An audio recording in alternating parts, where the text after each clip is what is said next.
May nag-request ng igadong setpo, kaya ano pang dapat gawin? Lutuin na yan. Wala nga pala tayong nahanap na atay ng pusit, kaya okay na to.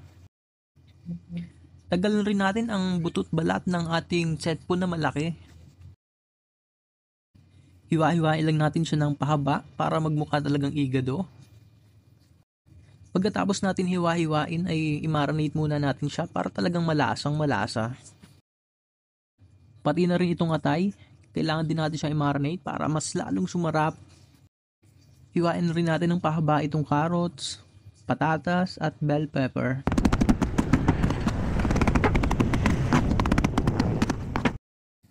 Simulan na ang pagluluto. Ipan-fry muna ang patatas. Isunod na ang carrots. Pagkatapos niyan ay ang bell pepper. Pag medyo tostado na, set aside muna natin. Ito na at magigisa na tayo ng bawang. Sunod na natin ng sibuyas. Pagkatapos niyan ay sibuyas ulit. Kapag gisang-gisa na, isunod na natin itong atay ng puset.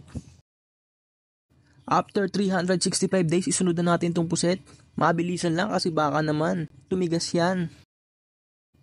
Ilagay na natin itong pinanpari natin kainin ng gulay. Kasi naman ang gulay ay pampahaba ng buhay.